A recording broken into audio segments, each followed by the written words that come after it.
I'm Jack Dolgen, and welcome to the Lions Report, the Horace Mann Sports Center. Today, it's the beginning of a new year, the 2012-2013 school year, and we couldn't be more psyched to begin. Now, I know a lot of you may be ambivalent to begin the school year, but we aren't, because we have some new faces. On my right, there's David Hackles, you may recognize, and Teddy Drucker, who's new to the show, but we can't wait to begin. Jack, I could not be more pumped. We have a great year in store for you guys. We're going to be covering a lot more teams, a lot more games. We are bringing HM Sports Center into the 2012-2013 school year. And this episode, we're going to be looking at a preview of the different fall sports that we're going to be covering. And we broke down the top 10 plays from last year's seasons and all the sports we covered then.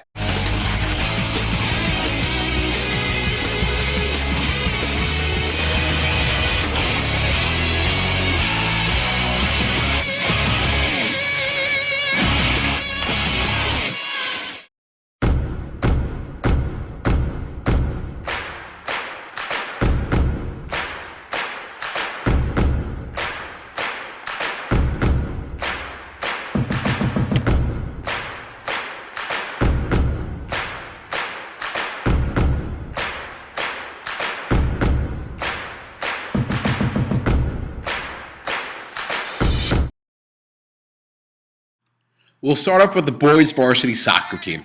Last year they were excellent, and in fact they even won the Ivy League championship. However, they unfortunately faltered in the playoffs, losing in the semifinals to Collegiate by a score of 4-3. So the question this year is, can they improve and not only repeat as Ivy League champions, but actually win the state championship? Bernie Rollins, Andrew Silverstein, tell me, is this team different than last year's and why? Yes, certainly. Yeah, there's different players, for sure. I think seniors graduated. I think we've got different shorts.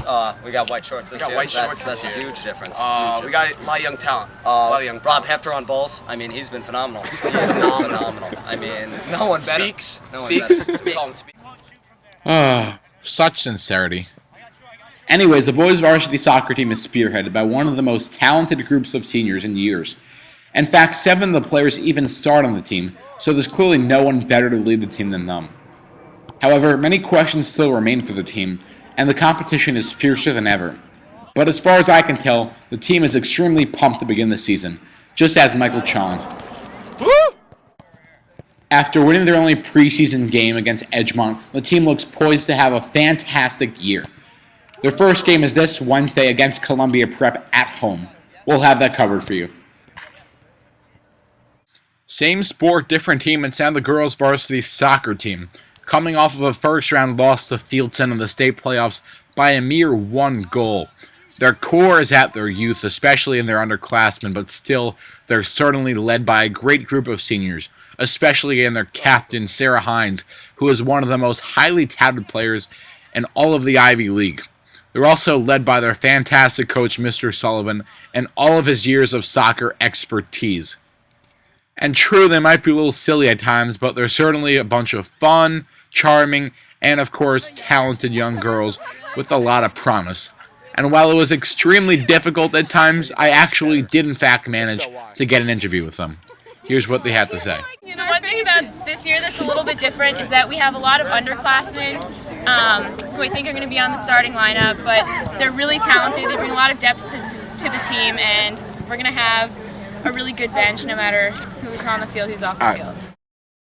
Lastly, it's the girls varsity volleyball team.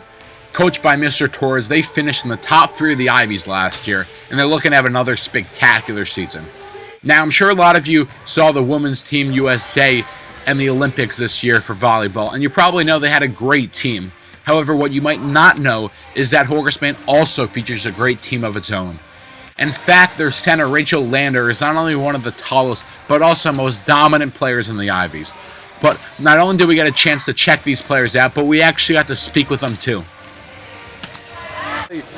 Who is your biggest opponent this year? Probably Fieldson and Polly. Those two, we're coming for them. You think you have what it takes? And rarely, yeah, we have what it takes. You have what it takes? All right. Oh yeah. All right, you heard it. Watch out. That was your preview. Here are the top 10 plays. Take it away, David. Here at number 10, you have Gunnar Lindvall slicing through the defense for the easy lay-in. Number 9 we go, and it's Sarah Land in the spotlight against Walton. Concentration. It's not just a board game. Sarah Land shows off all she has to make the phenomenal sliding catch to end the inning. Certainly worth another look. Nice play.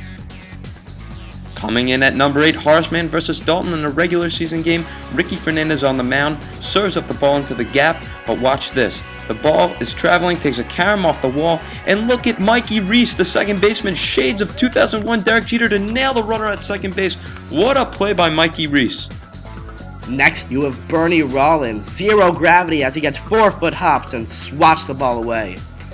An instant replay to follow just because it was so good. Coming in at number 6, to the basketball court we go as Horace Mann takes on Dalton. But look at the number of passes that the Lions take to set this up. Schnepp to Rollins to Elias, dishes it out to Lighton, who finds Bax and goes up the lane for the easy finish. What a play by Bax. That deserves a second look. Take a look here as Bax comes out of nowhere completely unguarded and finishes through. What a play by Mr. Bax. At number 5, Horace Mann baseball Lions taking on Lawrence Woodmere in the day game.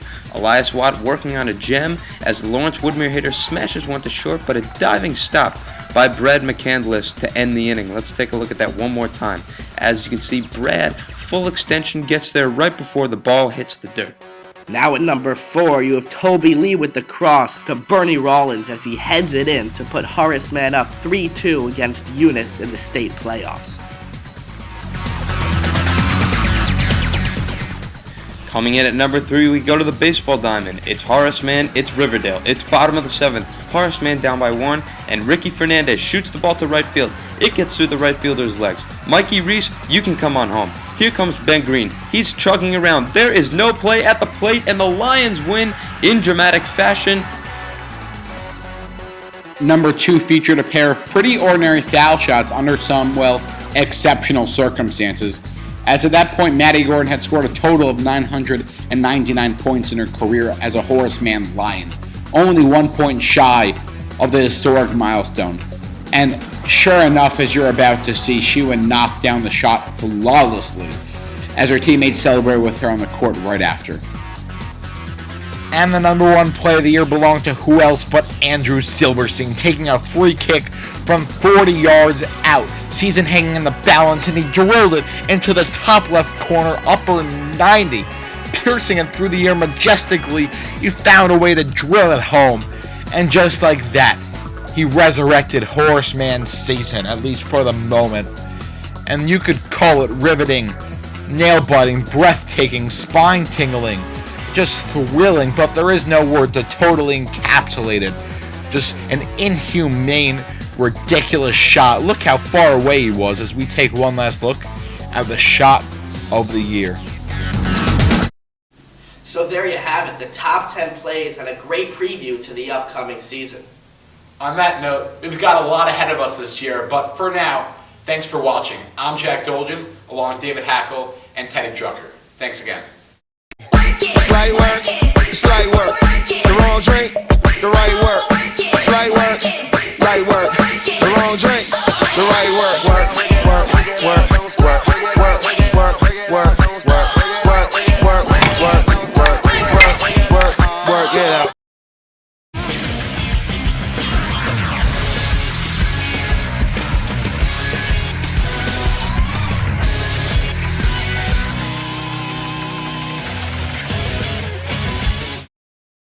Fine without it.